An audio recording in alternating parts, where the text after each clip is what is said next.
Bhopal CM Mohan Yadav का बड़ा बयान। दिल्ली चुनाव को लेकर बोले, दिल्ली विधानसभा चुनाव मैंने प्रचार किया है, लोगों ने मन में ठान लिया है बीजेपी को जीताना है। केजरीवाल को बर्दाश्त नहीं करेंगे। अब कांग्रेस भी कह रही है शराब कांड करके केजरीवाल ने गलती की।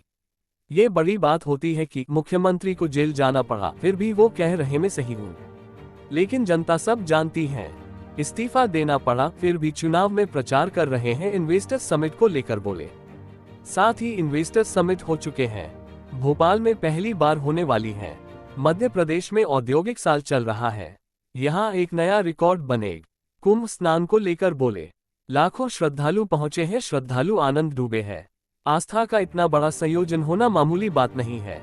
सौभाग्य वसंत पंचमी सच्चे अर्थों में आज सार्थक हो रही है। हमारे यहाँ एक रिसर्च सेंटर स्वर्गीय दत्तोपंत ठेंगड़ी जी के नाम पर, यद्यपि ये संस्थान तो 2011 से अपनी भूमिका में है, लेकिन जीवन के विविध पक्षों को लेकर के अलग अलग प्रकार के रिसर्च को प्रोत्साहन देने के लिए जिस प्रकार से शोध संस्थान का काम बढ़ रहा है, आज वैश्विक परिदृश्य में इस शोध संस्थान की और ज़्यादा आवश्यकता है, जो भारतीय चिंतन मनन के साथ जोड़ करके हमारे सभी प्रकार के अलग अलग विचारों के बारे में रिसर्च को प्रोत्साहन देने के लिए ये बड़ी भूमिका अदा करेगा।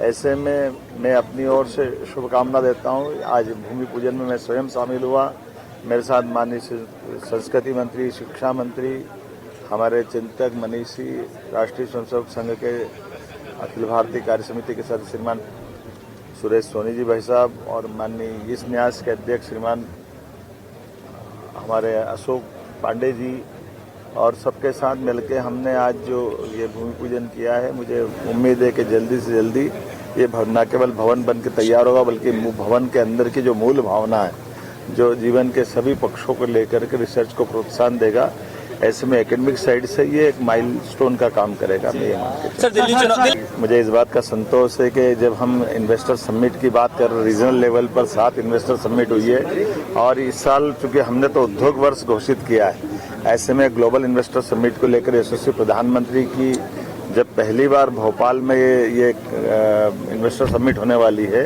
तो भोपाल के मान सम्मान के साथ प्रदेश स्तरीय एक बड़ा आयोजन होने वाला है। और विश्व के अंदर जब मैं घूम रहा हूँ तो ध्यान में आ रहा है, भारत में, मध्य प्रदेश में और भारत के बाहर भी हमारे यहाँ उद्योग या औद्योगिकरण को लेकर के सकारात्मक माहौल का एक लहर की चल रही है। और यशस्वी प्रधानमंत्री के माध्यम से जब ग्लोबल इन्वेस्टर समिट होगी तो एक नया रिकॉर्ड बनेगा। मध्य प्रदेश एक नई करवट लेकर एक आर्थिक शक्ति की तरफ मध्य प्रदेश बढ़ेगा।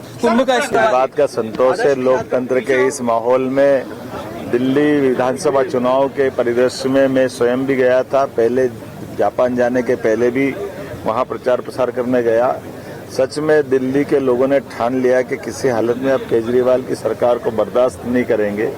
जिस प्रकार की दिल्ली के अंदर दुरावस्था है, यमुना जी पूरी भयानक गंदी हुई है, सब दुर्गंदगी छाई हुई है, हर एक व्यक्ति एक तरह से ये मन से दुखी हो गया। और तो अब तो और कांग्रेस के जो लोग लोकसभा चुनाव तक गलबैयां कर रहे थे, अब वो भी कह रहे हैं कि हाँ, केजरीवाल ने बहुत बड़ी गलती कर दी, शराब घोटाले में भाग लेकर के एक लोकतंत्र के इतने पावन मंदिर के अंदर खास करके एक उम्मीद के साथ केजरीवाल जी ने सरकार जनता ने सौंपी थी कि नया विचार आया, नया व्यक्ति आया, पढ़ा लिखा आया है, बहुत सारे प्रकार से उनने जो वादे किए थे, लेकिन वो वादे नहीं थे, झूठ की मशीन है जो लगातार झूठ बोलती जाती है। और खास करके नैतिकता के मामले में तो पराकाष्ठा हो गई, जब मुख्यमंत्री को जेल जाना पड़े, वो इस्तीफा जैसी बात से बच करके अपने आप को 4 महीने तक जेल में कहे कि मैं सही हूँ। लेकिन जब जनता ने प्रश्न उठाए तो जनता जनार्दन होती है, वो जनता का सामना नहीं कर पाए, शर्मिंदगी मान करके जनता के बीच इस्तीफा दे करके दोबारा हिम्मत कर रहा है। जनता उसको बर्दाश्त नहीं करेगी। मैं मान के चलता हूँ निश्चित रूप से यशस्वी प्रधानमंत्री श्रीमान नरेंद्र मोदी जी के नेतृत्व में हमारी मां सरकार भारतीय जनता पार्टी की बनेगी।